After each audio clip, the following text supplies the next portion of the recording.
Muy buenas, amables televidentes. Estamos en nuestro programa Conversan 2, un programa del Centro Virtual Isaac de la Facultad de Humanidades de la Universidad del Valle, de nuestro canal del Sol Telepacífico con el apoyo de la Comisión Nacional de Televisión. Hoy tenemos una muy importante invitada para nuestra cultura regional, que es Maura Caldas, maestra, una guapireña desde pequeña, como ella misma se autodefine, y tenemos al historiador Germán Patiño, que además pues, es un gran conocedor de nuestra gastronomía y premio iberoamericano de ensayo con Fogón de Negros. Vamos a hablar muchísimo de nuestra gastronomía y de lo que ella implica para nuestra cultura aquí en Conversan 2.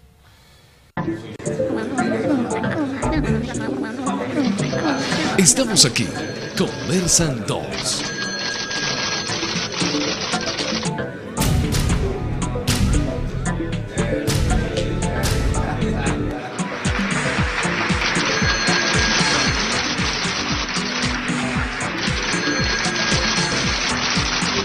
Conversan 2. Muy buenas, aquí en Conversan 2, antes de empezar nuestra conversación con Germán y con Maura, vamos a ver una nota sobre Maura y ya volvemos a nuestro.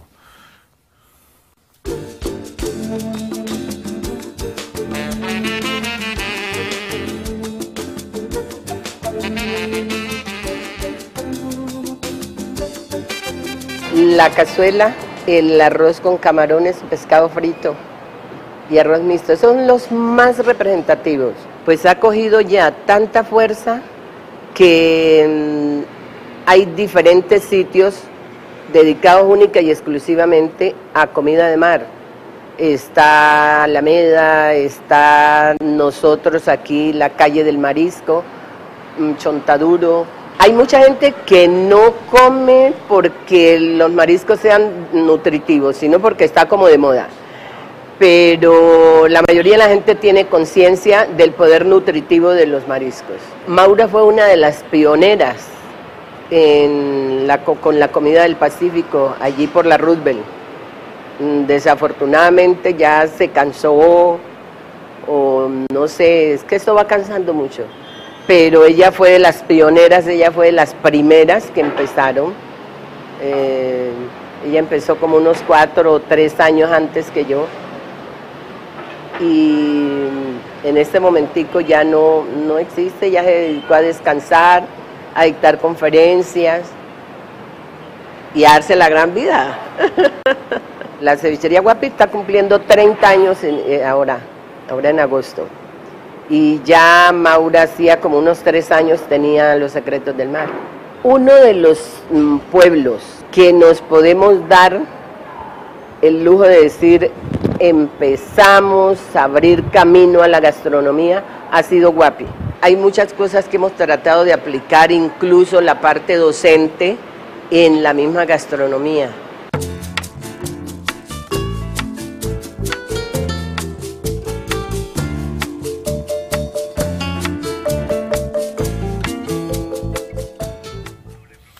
Bueno, aquí en Conversando, después de esta bella nota, Maura, pues uno dice, tú eres la pionera. ¿Cómo empezó eso en tu infancia en Guapi con la cocina? Bueno, lo que pasa es que mi mamá vendía comida.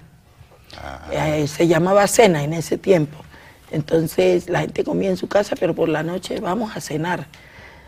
Se hacían las jurambas, que eran, se hacía una comitiva, un sandado de carne serrana, un tapao de pescado, un quebrado de pescado seco en el río, a la orilla del río.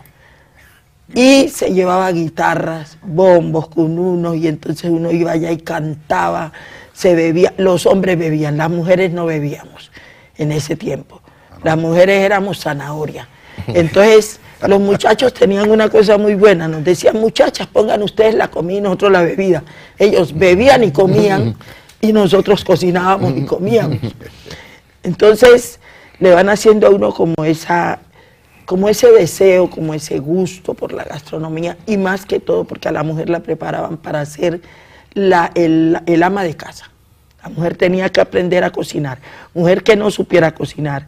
Yo recuerdo que tenía 6 años y se me quemó un pescado y me dieron una garroteada porque mi abuela decía, vos no sos mujer, me decía mi abuela, vos no sos mujer, esta muchacha me ha salido macho varón. Macho varón es la mujer que no sabe cocinar. Entonces, a mí me gustaba, eso sí fue desde pequeñita, que me encantaba. Allí uno empieza, por ejemplo, el pipilongo, para nosotros eran los racimos de plátano. Por ejemplo, a la que llaman aquí uchuva, allá nosotros le decíamos uvilla, y esos eran los tomates que nosotros usamos, pero nosotros le echábamos porque nos parecía rico. No era para comerlo, era para ver la comida con colores, y así íbamos formando el sancocho en ollitas de barro. Bueno, y de pronto yo fui creciendo, pero siempre cocinaba, siempre estaba cocinando pegada de las faldas de mi abuela. Mi abuela siempre era la más pegona, fue la vieja más brava del pueblo, la vieja chencha le decía. Pero sí me daba coscorrón, porque cada vez que le hacía algo malo, tenía ahí una coscorroneada. Ella casi no le daba a uno látigo, sino que... Aprendió a cocinar bien, ¿no? Sí. La letra con sangre. Recuerdo que una vez me mandó a lavar una tabla donde ella arregló una gallina y la lavé mal y me hizo lamer la tabla. Era estricta. Otra vez me mandó a pelar una gallina y yo le dejé los cañones y me obligó a comer gallina cruda, a sacarle los cañones con los dientes. Mi abuela era tenaz, pero sin embargo yo no me daba por vencida, yo era al pie de ella, detrás de ella, me encantaba. Cuando entré a la normal, ya nosotros ya no éramos las muchachitas, sino las señoritas del pueblo, porque nosotros fundamos la normal de Guapi. Nosotros fuimos las primeras, las fundadoras, 39 niñas. Entonces cuando entré a la normal, ahí fundaron el hospital de Guapi. Y nosotros, llegaron unas monjitas de Santa Rosa de Lima, no sabían cocinar. Y entonces yo me iba a enseñarles a cocinar y las monjas sí que me dieron garrote en estas manos. Porque yo no iba a ser la señorita sino la sirvienta. Pero a mí no me importaba que me dijeran sirvienta, yo me volaba otra vez. Eso, me ponían a comer sola, me ponían a lavar los platos de la normal, que no me hacían, pero eso era delicioso. Delicioso poder uno cocinar y la expresión, por ejemplo, había una monja, me recuerdo la hermana Dolores, era brava, ¿no? Pero cuando yo le hacía la comida en el hospital y se la servía, la veía sonreír, y eso para mí era como mejor dicho, lindísimo. Entonces, cuando me fui a graduar, la monja me dijo, yo le quiero hacer un regalo, dígale a su mamá que le mande la tela para el vestido de grado. Entonces una hermana me mandó la tela de acá de Buenaventura, le llevé la tela y me dijo, mi regalo de grado por tantos platos deliciosos que me he comido de usted, es el vestido. Y me hizo un vestido divino, hermoso. No me conocían cuando dijeron, a mí todo el mundo me decía Mencha, y cuando dijeron Maurer Mencha Orejuela Garcés, la gente dijo, ¿y quién es esa? ¿De dónde salió? Y salí yo con mi vestido blanco, hermoso, yo me sentía una reina. Pero también esas cosas me hacían amar más la cocina. Cuando llegué aquí a Cali, resulta que... Maura, pero allá en Guapi todavía hay una señora chencha que tiene fritanga de pescado frito todavía. Ah, sí, la chola es la que tiene pescado. No, chencha o chepa. Chepa. Chepa, Chepa. Es que la confundí con es la abuela. Chepa, es Chepa. Porque Chencha en Buenaventura ya no. Sí, Chencha ya la de Buenaventura ya se retiró también. Pero eso, yo no sé, yo creo que ver uno la felicidad, la satisfacción cuando las personas le dicen a uno qué delicia. A mí me decía el esposo de una compañera, Maura, porque abrí un restaurante, vos cocinás muy rico, porque cada vez que decían vamos a hacer una comida en la escuela, y yo era maestra en la escuela Abraham Domínguez, entonces yo decía en mi casa, yo hago la comida. Cada vez me decía Ramiro, ay Maura, ¿por qué no montas un restaurante? Yo te presto la plata. Y yo, no, eso de andar uno con las uñas sucias. A mí me gusta cocinarle a mi marido. Entonces yo salía a vacaciones y le cocinaba a mi marido, le hacía una comida, le hacía otra, y él comía muy poquito. Cada vez que me dejaba parte de la comida me ponía a llorar. Después mis hijos, Y mis hijos pues eran los que me sostuvieron ese ánimo de seguir cocinando, porque una vez lo llevé a La Buena Mesa, un restaurante que había, y que a mí me encantaba el arroz con pollo, de ahí yo me iba a comer cada vez que cogía quincena. Entonces lo llevé a los 3, y cuando probaron el arroz, llamaron a la mesera, venga, dígale a mi mami que le enseñe a cocinar, que este arroz está muy feo. Ay, no, ¿cómo así? Y el hijo sobre todo tenía 3 años y era pero tenaz. Nosotros no queremos eso, esa comida está fea. Me hicieron empacar la comida.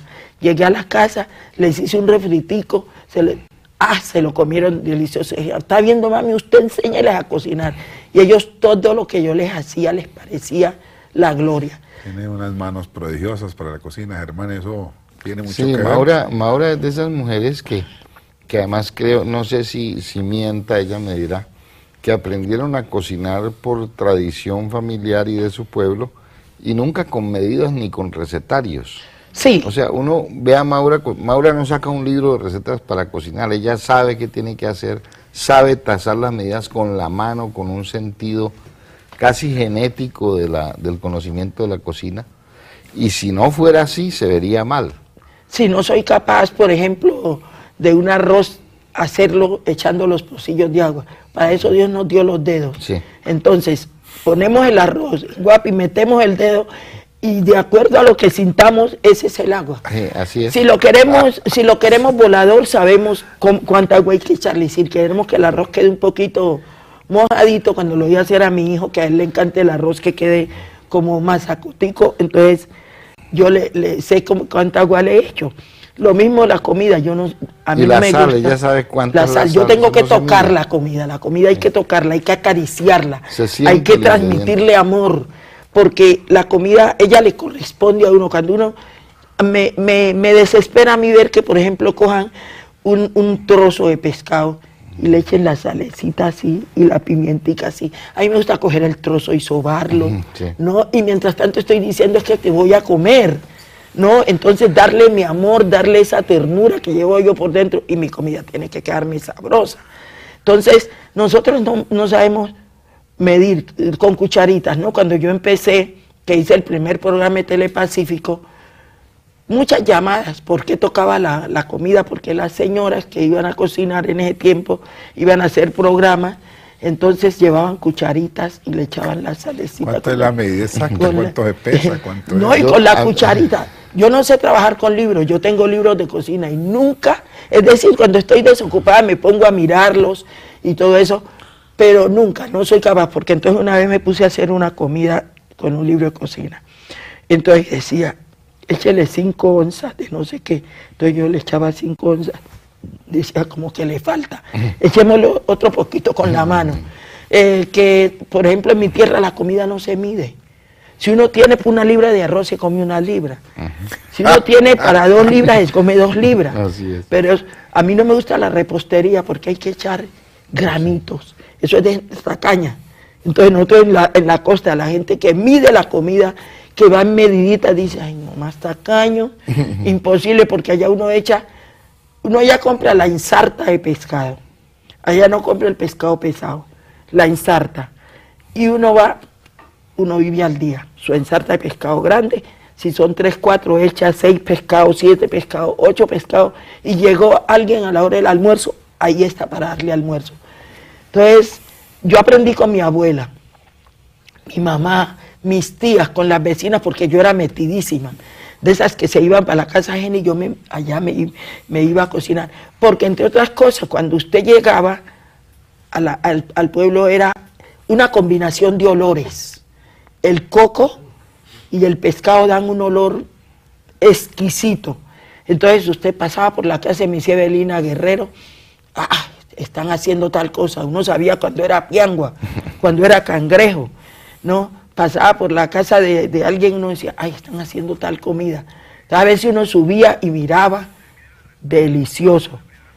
A mí, y yo me quedé con esa costumbre. Ve, y vos eras como muchas muchachas que a veces les gusta más la comida que hacen en una casa distinta a la propia. No, Mi mamá cocinaba delicioso. Sí, era la mi mejor abuela cocinaba riquísimo. Entonces vivías encantada con la cocina. Mi abuela en la vivía, casa, mi claro. abuela, sí, a mí me gustaba la comida en mi casa. Mi abuela, ella, por ejemplo, el sudado de pescado, lo hacía cortado, ¿no? Entonces eso cuando ya se seca y se corta, es Debe un quedar olor. deliciosísimo. En mi casa, por ejemplo, se vendía el carapacho de cangrejo. Mi mamá lo hacía y salíamos a vender a todo el pueblo, a venderle carapacho de cangrejo. La gente no le gustaba por la sacada del cangrejo, pero nosotros sí lo sacábamos. Bueno, después de esta entrevista uno quiere irse para los restaurantes de comida del Pacífico de Cali. Vamos a hacer una pausa y ya volvemos a seguir hablando de comida con Maura Caldas.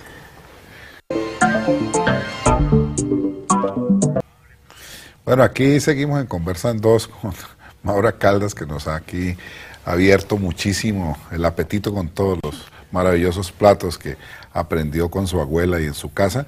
Vamos a ver una nota para seguir nuestra conversación con Maura y con Germán Patiño.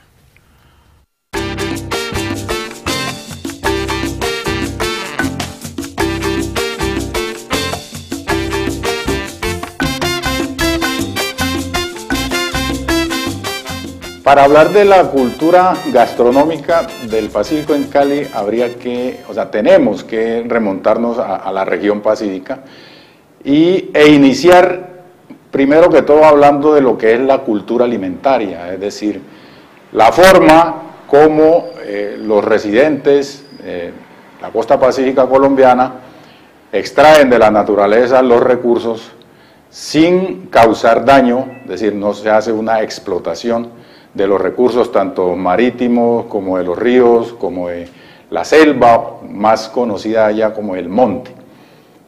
A partir de allí podemos empezar a hablar de una cultura gastronómica que tiene una composición triétnica. Entonces, las personas que se trasladan del Pacífico a Cali traen esa tradición aprendida por tradición oral desde las abuelas, cómo se cocina un pescado, cómo se cocina, cómo se preserva un producto. Ahí podemos hablar de comidas o carnes o pescados secos, pescados salados, pescados ahumados o carnes ahumadas. Todo eso lo traen aquí a Cali y lo empiezan a desarrollar y pues parece que ha sido de muy buena aceptación la gastronomía del Pacífico aquí en Cali.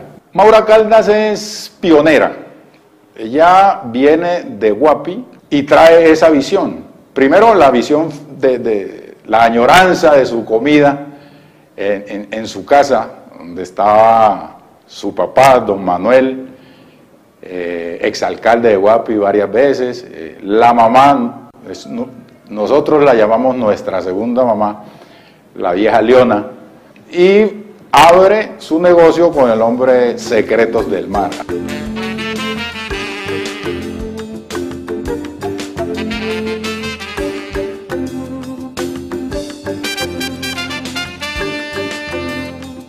Ya más de 4 décadas, unos 30 o 40 años más bien, que Maura está con esa labor aquí en Cali, en la labor de difusión de la cultura alimentaria del Pacífico aquí en la ciudad de Cali. El gusto propiamente dicho, creo yo que está, porque Cali está pues muy cercano a Buenaventura, donde también se consiguen todas estas preparaciones y los mismos productos. Y la gente de Cali iba a Buenaventura y traía sus pescados, sus camarones, sus jaibas, sus cangrejos, sus calamares, todo eso, y los preparaban acá. Lo único es que ya la sazón netamente del Pacífico es lo que hace la diferencia. Y esa sazón es que se aprende allá. En el caso concreto de Maura, lo aprendió de su abuela, lo aprendió de sus tías, lo aprendió de su mamá, y eso es lo que hace la diferencia. Los productos que componen la gastronomía del Pacífico son de diferente procedencia. Los recursos del mar, inicialmente se extraían con pesca artesanal. Los productos de los ríos, como son pescados de río, sábalo, sabaleta, mojarra, guacuco. Y los productos del monte, pues obviamente con cacería, bien sea con trampas y pues de un tiempo para acá ya con armas de fuego como las escopetas. Adicionalmente, ya hay cultivos por ejemplo, el coco. Entonces, transportar los productos desde el Pacífico a Cali ya en este momento ya es fácil. ¿Por qué? Porque en Tumaco, en Guapi, en Buenaventura y en algunos puertos del Chocó ya existe refrigeración. Entonces es fácil refrigerarlos allá y traerlos, o sea, vía marítima a Buenaventura y desde Guapi, Tumaco, vía aérea. Ya hay comunicación aérea desde Tumaco, desde Guapi, entonces ya es muy fácil tener pues los productos relativamente frescos aquí en Cali. Bueno, después de esta maravillosa nota, quiero recordarle a los televidentes que tenemos hoy de Wilson España el cuadro que está a mi costado, que es Notas de Autor. Y bueno, con todos estos productos que nos ha mostrado la nota, Germán, no sé qué crees tú a destacar. Me gustaría preguntarle a Maura algo que yo, digamos, lo he estudiado, pero me gustaría en ese proceso de creación de toda esa riqueza culinaria, la verdad los pobladores afrodescendientes aprendieron mucho, aprendieron de los indígenas, por ejemplo. La cocina del chontaduro viene de los indígenas, el aceite de 1000 pesos, el naidí, hay una gran cantidad de productos que en realidad ellos aprendieron a usar de los indígenas. Y hay otros productos, sí, el achote, la papachina, todo ese tipo de cosas. Y hay otros productos en los que fueron claves los chinos que llegaron a Buenaventura. Yo creo que Maura me dirá cimiento, cuando era niña en Guapi no comían ni calamar ni lenguado, porque eso no lo comían, eso no lo sabían comer realmente. No, en realidad yo comí lenguado aquí, ese calamar aquí en Cali, y lenguado creo que no he comido. Sí. Para nosotros el lenguado es un pescado mitológico, es un pescado que se dice que la Virgen bajó una vez al río y le preguntó al lenguado, ya sube el agua, y ella remedó a la Virgen, torció la boca para remedarlo. Volvió la Virgen y le preguntó a la tercera vez, la Virgen le dijo, te quedarás con la boca así torcida, y por eso ustedes miren el lenguado, tiene la boca torcida. Entonces nosotros allá no comíamos. Posiblemente dirán ignorancia, pero para nosotros los mitos no son ignorancia. Así es. Nuestros mitos son las creencias de nuestros ancestros, de nuestros viejos, y nosotros los respetamos. Porque miren que hay una cantidad de cosas que he ido descubriendo que los viejos decían y que lo comprueba uno aquí en la ciudad. Se da cuenta que los viejos decían tal cosa y uno dice, ve, mira que mi abuela decía esto y es verdad. Entonces nosotros seguimos, yo no he comido lenguado, no recuerdo haber comido lenguado, como el tamborero tampoco.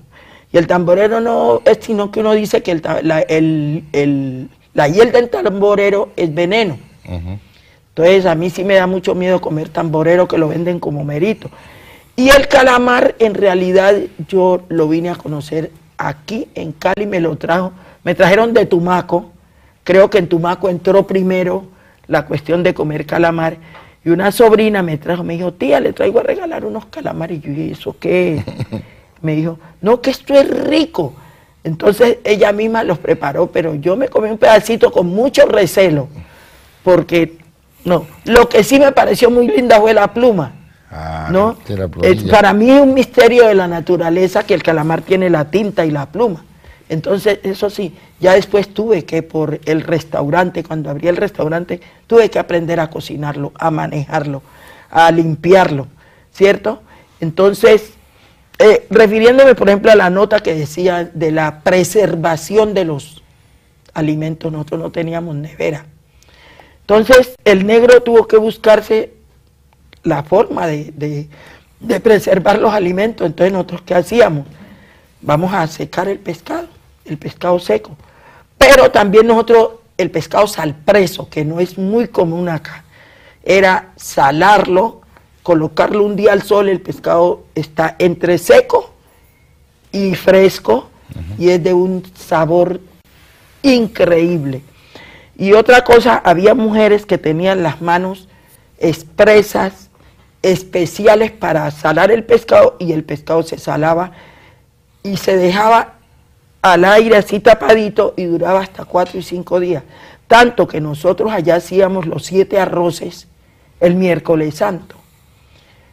Se hacía toda clase de arroz y se dejaba en las ollas y comíamos jueves santo, viernes santo, sábado santo, y resulta que la comida no se dañaba. Que hacen una comida y por la tarde está dañada, tanto químico, tanta cosa.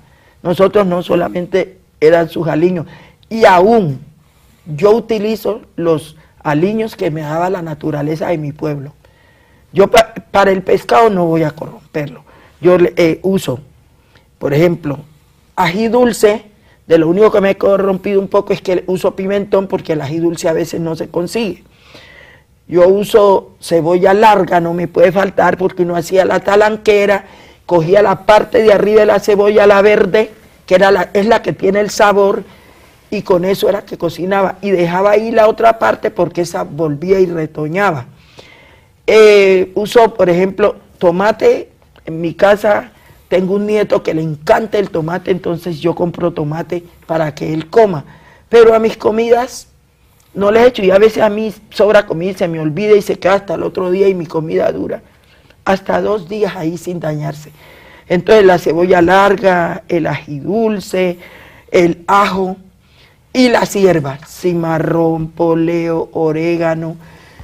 Bueno, esas no me pueden faltar. Y eso era nuestro refrito que hacíamos, y las comidas se preservaban. Pero ahora Germán señalaba que ustedes aprendieron mucho de los indígenas al llegar acá. Sí. ¿Qué experiencias tienes tú, dijéramos, directas de ese aprendizaje? Bueno, yo viví con indígenas, con los cholos de mi tierra, porque un tío mío, posiblemente un desconocimiento, le dio derrame tal vez, y allá sí decían que lo habían brujeado. Él se le murió un lado, quedó con un lado completamente paralizado. Entonces mi abuela se fue a vivir a la casa de los cholos, que los cholos lo iban a curar. Y entonces allá yo aprendí, el achote sí se usaba en Guapi, lo hacían los cholos. Ellos hacían lo que llamábamos el pan de achote, que era, cogían el achote, lo molían, luego se dejaba una semana, lo dejaban una semana para que el achote largara todo el color, luego se lavaba bien lavado y se ponía a consumir. Se le echaba sal y manteca y se ponía a consumir, y después, cuando ya estaba en pasta, lo envolvían en hojas, hacían unos bollos. A eso se le llamaba pan de achote.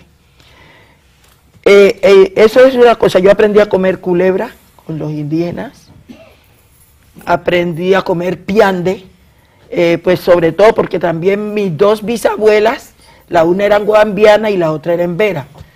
Entonces yo tengo mucha sangre. Yo creo que no tengo sangre blanca, yo creo que tengo mi sangre es negra, es de negros e indígenas.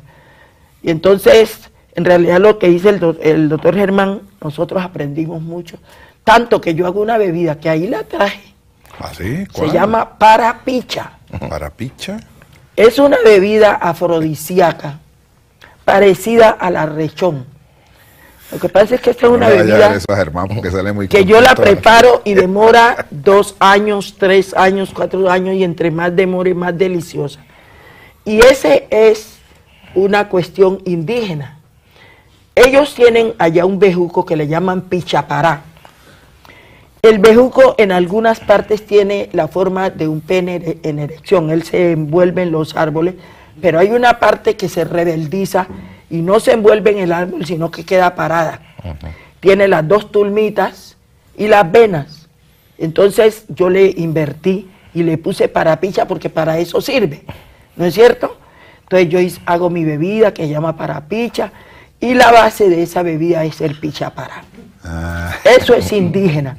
Ellos cogen el pichapará, esa parte del árbol que él va envolviéndose y de pronto esta queda parada.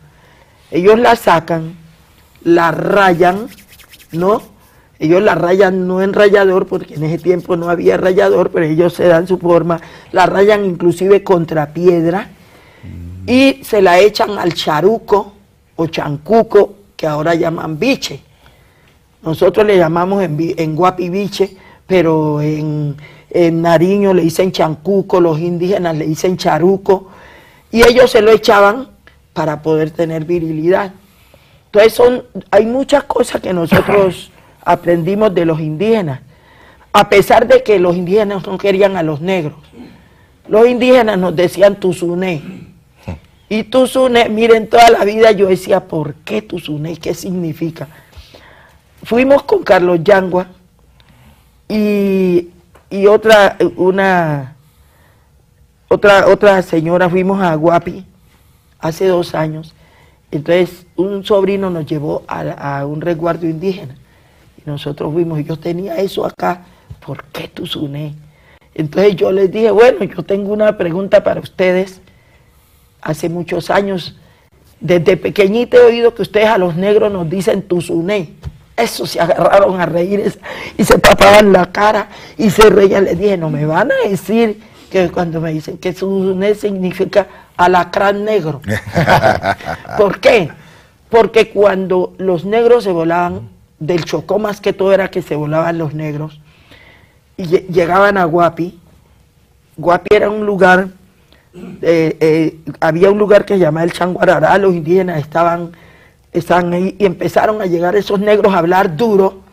Entonces los indígenas empezaron a tener miedo y se fueron replegando hacia la Boca Saiga. Entonces ellos seguro nos pusieron ese nombre, tuzuné. Entonces ahí me dieron tiene que... doctor Patiño, usted que es historiador de ese Sí. No sabía el significado de tuzuné. Tuzuné. Bueno, pero ustedes tampoco los han querido mucho, que le dicen culimochos. Ah, no, es que no, los culimochos son otros. Pero Los van por ahí. culimochos son unos descendientes de los noruegos que llegaron a Guapi, según parece debe ser que se volcó algún barco, algo así, y ellos se ubicaron en la playa de Mulatos. Pero nosotros sí les pusimos culimocho porque mientras las negras tenían semejante promontorio, ellas eran así. Planchita. Como las rusas. Las rusas. Entonces, allá les decimos los culimochos y las culimochas. Los culimochos, ellos no nos querían a los negros y ellos preferían formar su mundo, enamorarse entre ellos para no tener que mezclarse con los negros. Pero resulta que ya después alguien comió negra y se dio cuenta que era bueno y entonces ya se fueron mezclando. Hoy en día ya las culimochas son culonas. Sí. De manera que no, y los cholos hasta ahora, no sé cómo hizo mi bisabuelo para enamorar a una chola, ni cómo hizo mi bisabuelo para enamorar a una guambiana. Porque a ella, por ejemplo, a mi bisabuela la llevaron como esclava a Guapi, pero al llegar a Guapi, como era un pueblo de negros libres, entonces todo el que pisaba Guapi quedaba liberto. Entonces eran negros libertos y como los negros también son tan buenos para enamorar. Entonces ellos cogieron esas... Y las negras también, no diga que no. Las negras. También. El negro en su caminado enamora a su pareja.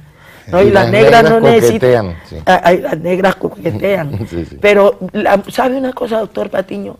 La mujer negra no sabía coquetear antes. La mujer negra la estaban enamorando y ella estaba con su carita como aburrida, y le estaban diciendo las cosas al oído y le estaba gustando, pero estaba... Cara volteada. Con su cara volteada, su boca torcida. Mejor dicho, a la mujer negra no le enamoraban tan fácil. Vea, cuando yo me vine aquí a Cali, a mí lo que más me llamó la atención fue ver a las muchachas besarse con los novios delante de los papás. Para mí eso fue otro mundo, ¿no? Porque en realidad allá uno ni fumar delante del papá, ni ver, y menos las personas se casaban y nunca se las veía dándose un beso delante de los papás, ni delante de los demás. Entonces había el concepto, ¿no? Cuando dos personas son muy cariñosos delante de la gente, cuando llegan a la alcoba no hacen nada. Ya todo lo han gastado. Sí, se han gastado. Ya se han desgastado. Bueno, entonces, pero la mujer negra... Me acuerdo de me haces acordar de una cosa que nos dijo una vez Raúl Cuero en la Universidad del Valle. Él dijo que cuando joven, que él recordaba que en ese tema de la enamoramiento y la sexualidad, en realidad la gente negra de Buenaventura, él decía, éramos muy conservadores. Sí. Nosotros, eso de esa cosa que se ve ahora, no. Eso, no lo había así. Es que uno llegaba inclusive, allá la mujer llegaba al matrimonio de 16 años, 17, y no sabía qué era lo que iba a hacer, porque ni siquiera se oía una conversación sobre sexualidad delante de los hijos, delante de los padres. Uno no veía a los papás. Yo nunca me acuerdo haber visto a mi mamá con mi papá besarse. Yo no me acuerdo. Y allá, por ejemplo, la mujer negra es la mujer más tierna y cariñosa con sus hijos. La mujer negra tiene mucha ternura, porque yo me ponía a comparar cuando a una mujer negra le daban látigo cuando era esclava. ¿Cuál era el consuelo? Coger a su hijo y meterlo y sentir esa ternura que el niño despierta. Ahí pasaban los dolores. Con eso ya mitigaba su dolor. Yo recuerdo cuando era pequeña, mi mamá a cada hijo le inventó un canto y tuvo 19 hijos. No, pues entonces un cancionero como Entonces, a cada hijo, y ella tuvo un par de mellizos. Y mi mamá, desde que venía a la cuadra, empezaba a cantar. Empezaba a cantar, aquí está tu maya, aquí está tu maya. Y mis hermanitos estaban llorando y de pronto empezaban a saltar pequeñitos empezaban, se ponían contentos, ¿no? Y que mi mamá le besaba a sus hijos sus pies, las bolsitas, todo era una cosa bonita. Yo le decía una vez a una mujer blanca, yo casi no veo a las mujeres blancas besando a los hijos. Allá para hacer dormir a los niños, la canción de cuna. Mucho cariño en la canción. La canción de cuna, y el niño se dormía con esa canción, ¿no? Entonces, es decir, la sexualidad era una cosa que a mí me llamó mucho la atención aquí en Cali. Una cátedra maravillosa de nuestra cultura pacífico. Vamos a hacer una pausa y ya volvemos a esta Conversa en Dos. Bueno, aquí en esta maravillosa cátedra sobre el Pacífico y nuestra cultura con Maura Caldas y Germán Patiño, vamos a ver una nota para seguir nuestra conversación aquí con Maura. Ya nos hemos dado a conocer como unas personas no solamente en la parte gastronómica ni en la parte artística, sino en diferentes medios, pero uno de los medios que más ayudó a que se fuera conociendo y valorando la cultura del Pacífico ha sido la gastronomía. Los turistas lo primero que buscan es marisco, y yo no sé, pero ellos son muy amantes de la cazuela. La cazuela no sé qué tiene, qué pegue tiene, pero es uno de los platos que más gustan.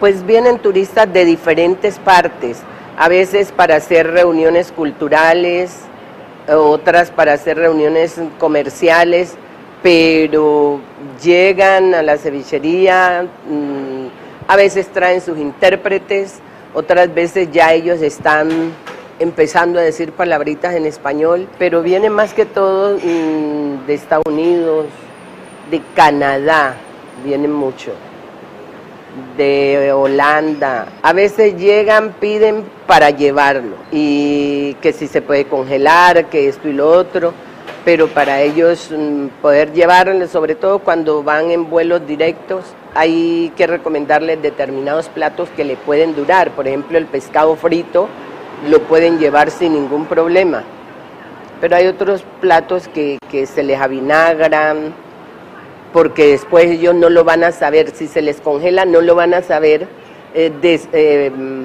descongelar, y se les va a vinagrar también. Ella ha viajado mucho porque ella tenía un grupo, o tiene un grupo de danzas, entonces ella alternaba sus tres cosas, porque ella era profesora también, se graduó en la Normal de Guapi, incluso con mi hermana, que aquí en secreto les decían, Monseñor les puso las estrellitas, eran 39, las primeras, ellas fueron la primera promoción. Y en los viajes, a la vez que hacía las explicaciones de la danza, ella daba sus explicaciones gastronómicas. Y en esta época todavía ella prepara, pero ya por encargo, ya para eventos, pero así de tener el restaurante ya no. Pero vemos en esa nota que Raquelita la conoce usted bastante. No, sí. Inclusive voy a decirle una cosa, una de las alegrías de haber venido hoy es ver los dos personajes que están allá, Raquel y Esteban. Los hermanos de Esteban, Hugo Candelario, Pepino, Esteban, Cheche, es decir, ellos para nosotros son nuestros hermanos, mis hermanos menores, porque cuando nosotros nos vinimos para acá, para el interior, mi mamá se quedó sola, tenía pues 2 o 3 hijos, pero ellos, los Claro, hijos sola de porque doña tuvo Aurita, 19. sí, Ya con sí, todo eso, fuertemente se quedaba sola, Ella pero quedó ya más se muy quedaron sola. varios de mis hermanos. Se vino la mayoría. Pero para se acá. vino la mayoría. Entonces, los hijos de doña Aurita y don Esteban González, no sé en qué momento se constituyeron en los hijos de mi mamá. Si les los iban a castigar, corrían, mamá Leona, nos van a castigar. Se iban a dormir, se iban a enamorar, y para que doña Aurita no los castigara, se venían y se acostaban a dormir con mi mamá, y entonces, ay, es que hemos estado en donde mamá Leona. Entonces mi mamá iba y alcahuete, y decía, sí, ellos durmieron allá conmigo. Todo eso era un amor, tanto que cuando se murió mi abuela, yo llegué a Guapi, y yo veía a alguien de piel clara que lloraba con mi mamá y la abrazaba, y se le acostaba en la falda. Yo decía, nosotros cuando tuvimos familia blanca, porque yo lo veía blanco, cuando me veía acercando, y era uno de los hijos de mi Aurita, acostado, lloraba con mi mamá por la muerte de la abuela. A mí me enterneció tanto eso que yo los abracé a los dos y me puse a llorar, ¿no? Y desde ahí nació un amor tan lindo que hace 2 años yo invité a doña Aurita y a todos sus hijos a mi casa con mis hermanos para que hiciéramos ese núcleo familiar. Y sinceramente yo los quiero como si fuera parte de mi familia, como si fueran mi hermano, porque ellos le dieron a mi mamá un cariño que les nació, porque la querían de verdad. Y Raquelita, yo estudié con la hermana de ella, que nosotros le decíamos Tina, Mencha y Teresita, nosotros éramos Tina, Leida y yo éramos las amigas. Entonces, una memoria prodigiosa. Entonces resulta que nosotros estudiamos, y Raquelita para mí es una persona muy honesta. Recuerdo una vez que llegó alguien y le dijo a Raquel, y la misma persona fue y me lo contó, le dijo que por qué no hacía la crema de tumbacatre, por qué no la ponía en su restaurante, y el arroz endiablado. Y ella le dijo, eso es creación de Maura. Y yo puedo hacer otros platos, pero eso es una creación de Maura y yo lo respeto. Respetuosa de los derechos de autor. La misma persona que se lo dijo fue y me comentó, me dijo, mira la de Raquel. Le dije, ¿usted sabe cómo se llama eso? Honestidad. Le dije, pero usted tiene una memoria prodigiosa, Maura. Yo tengo una memoria buena. Claro que no crea que los viejos nos da Alzheimer a los usted viejos. nos acaba de contar que su mamá le hizo una canción a cada uno de sus 19 hijos. ¿Y te acuerdas de la que te hizo a ti? No, porque pues yo estaba muy pequeña. Eso sí, ¿No te la volvió a cantar? No. No. Mi mamá cantaba, mi mamá tenía muchas canciones. De las que a mí me gustaba oírle cantar a mi mamá, porque ella se metió un hueso de pescado y le sacaron el hueso con parte del esófago, ¿no?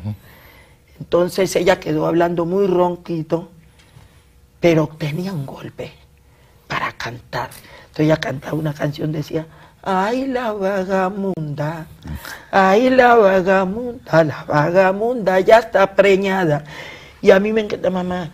Y vean, cuando yo tuve mi niño, un hijo que tengo que ya pues tiene 46 años, es un médico, Cuando estaba pequeño, yo tenía mis 3 hijos pequeños, y yo era, sobre todo el niño era demasiado, le decían piquiña, tremendo. Entonces yo les revolvía lentejas con frijoles y todo eso, y los ponía a ver quién gana, ¿no?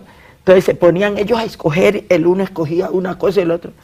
Y de pronto mi hijo me miraba y me decía, yo estaba cocinando, mami, tante, y yo le decía, yo empezaba, bésame, echa no. Yo le cantaba otra, echa no, y yo le decía, ay, la vaga, echa sí. Oiga, la que me gustaba a mí, que mi mamá cantaba y yo se las cantaba a ellos. Entonces yo creo que es una cosa, pues, es una cosa que van haciendo, que le nace a uno. Y mi mamá tenía sabor para cantar, para caminar, hasta para pegar tenía sabor, para cocinar. Aquí el doctor Patiño es una de las personas que yo más admiro, porque pues un historiador, y además él no solamente sabe de la gastronomía del Pacífico, sino de la gastronomía. Yo le he oído a veces, la primera vez que le oí a él una disertación así, informal, estaba hablando de el chivo, era tal vez, no sé. de algo de aquí del valle. El mulaló. De mulaló. Sí, exacto. Estaba hablando de mulaló y entonces él empezó, yo que siempre estoy hablando me quedé callada, oyéndolo. Después habló de otra cosa, y entonces yo no lo conocía a él bien. Entonces yo pregunté, ¿y él qué hace? Entonces me dijeron, yo acababa de llegar, o usted estaba de jefe de cultura, algo así. Algo así, sí, algo así. Entonces yo dije, me dijeron, es que él es historiador. Y sabe mucho de la gastronomía. Generalmente son muy chismosos los historiadores. No, pero ese es un chisme muy bueno. Claro. Lo mismo pues al Ácides Moreno. O Carlos Maura, pero contanos un poquito, y sobre todo a los televidentes, ¿cómo ha sido la experiencia tuya? Pues Maura ha estado en Italia, en Portugal, en Ecuador, en Perú, en República Dominicana, en España, cocinando y llevando la cocina del Pacífico. ¿Cómo ha recibido la gente de esos países la cocina nuestra? Súper. En República Dominicana nos mandaron a 3 personas, Carlos Yango, Leo y yo, y les digo que la comida colombiana fue algo tenaz. Como yo soy tan loca, yo no puedo cocinar si no estoy cantando. Entonces yo llegué, teníamos que cocinarle a 12 personas cada uno. Yo llegué y a mí se me olvidó que estaba en otro país, yo empecé a cocinar y empecé a cantar y empecé a bailar. Y entonces la gente, las 12 personas que están conmigo me metieron al cuento. Y empezaron a decir, a nosotros nos tocó la buena, a nosotros nos tocó. Y entonces había una señora que no podía comer marisco. Entonces yo le dije a Leo, hagamos un cambio. Vos me das una carimañola y yo te doy una preñadita. Yo había hecho preñaditas. Entonces hicimos el cambio. Leo me dijo, no, tengo carimañolas de más, toma, te doy. Pero al rato la señora dijo, de ver cómo comían los otros, la señora le dijo al esposo, yo cargo aquí mi droga para poder comer, yo cargo mi droga, yo me voy a tomar mi droga, porque quedarme sin comer de las manos de esta señora, imposible. Y sacó su droga, se la tomó y le dije, señora, no le va a pasar nada, porque esta comida se la estoy haciendo con amor, con cariño. Entonces, como esta comida lleva es el amor mío, y se comió su comida. En Portugal me pasó una cosa también. Yo llegué, hubo un señor de Portugal, él es africano, pero de África, de los que salieron de África por ser blancos, y llegó aquí a Colombia, fue a mi restaurante y yo le vi mucha tristeza. Yo le dije, ¿usted qué le pasa? Usted tiene una tristeza muy grande. Me dijo, no. Al otro día me llamó y me comentó pues que él estaba fuera de su casa, sus hijos. Yo le di la comida 9 meses al señor. Y en eso cumplió años. Entonces yo le dije, José Manuel, ¿usted sabe ese aparatico para qué sirve? Dijo, sí, es un teléfono, sirve para llamar. Entonces coja el teléfono y llame a su familia. Me dijo, eso cuesta mucho. Le dije, coja el teléfono. Él sabía que yo estaba quebrada. Yo me acababa de quebrar un restaurante que tenía en el barrio Versalles, pero yo le ofrecí a Dios lo que le iba a dar a él en recompensa de todo lo que Dios me ha dado. Dije, cójalo y llame. Entonces él llamó a la familia, a la esposa, al niñito que tenía 3 años y todo eso. Bueno, de pronto pasó el tiempo, él se fue y pasó el tiempo. Y un día llegó un portugués, amigo de él, y me dijo, me conocía. Maura, ¿te has vuelto a hablar con José Manuel? No. Entonces me dijo, llámalo. Yo no tenía como claro eso de la diferencia de horas, y eran las 8 de la noche. Cuando contestó alguien por allá, entonces le dijo, es Maura de Caldas, de Cali, Colombia. Como por resorte pasó José Manuel, se levantó y lloraba por ese teléfono. Cuando íbamos a ir, en esos días íbamos para España nosotros con el grupo de danza. Entonces yo le dije, José Manuel, vamos a España, tales y tales y tales ciudades. No le dije más porque nos cortó la comunicación. Nosotros viajamos, yo le dije la fecha en que íbamos a viajar. De pronto alguien vio a mi hija y le dijo, Doña Mencha, porque él me decía así.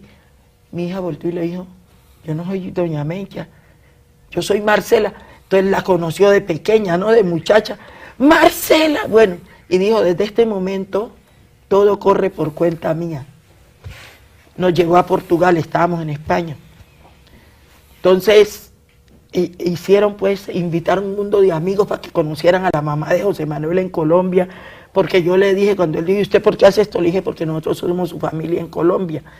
Entonces, él había regado la nota entre escritores, el señor es de clase alta en Portugal. Entonces, escritores, artistas de cine, productores, él invitó en un apartahotel, en una playa, a hacer una comida. Y empecé yo a ver pescado y me fue picando, me fue cogiendo una piquiña, hasta que yo le dije, Anita, a la mujer, yo quiero cocinar. Ella medio entendía, yo quiero cocinar, dijo, me decía, yo dije, yo quiero cocinar, yo les quiero preparar un plato. No. Entonces en eso entró José Manuel, le dije, José Manuel, yo quiero preparar un plato colombiano, ¿por qué no le dices a Anita? Le dijo, déjala. Ay, yo ahí mismo, entonces me han llevado a un supermercado, me iba a enloquecer. Habían mariscos los de Colombia y habían los que no eran colombianos, yo de todo compré. Y les preparé un plato que se llama arrechera. ¿Sabe qué dijeron? Empezaron a probar la arrechera y dijeron, no, guardemos los platos que hizo Anita, los guardamos para mañana, y nos comemos. Oiga, esa gente enloquecida. Yo regresé a Portugal a los 2 años y cuando me llevó a la casa me tenían todo en un restaurante para hacer la comida. Para que hiciera arrechera. Bueno, como ahora uno puede hablar, vamos a terminar esto con un plato como la arrechera con la... No, pero yo quiero que ustedes prueben el parapicha. El parapicha. Yo traje biche, parapicha y arrechón. Bueno, lo vamos a probar. Ahora lo van a probar. De todas maneras, le agradezco mucho, Maura. No, a ustedes, hombre, a ustedes, porque esto es un impulso para la costa pacífica. Muy bien. Sí, esto es un homenaje que le están haciendo a mi costa pacífica, no solo a Guapia, a Tumaco, a Buenaventura, al Chocó, a toda la costa pacífica, y quiero agradecer a los medios eso. Bueno, sí. Le agradezco mucho, Maura, Germán Patiño, y estaremos en una nueva emisión de nuestro programa Conversan 2.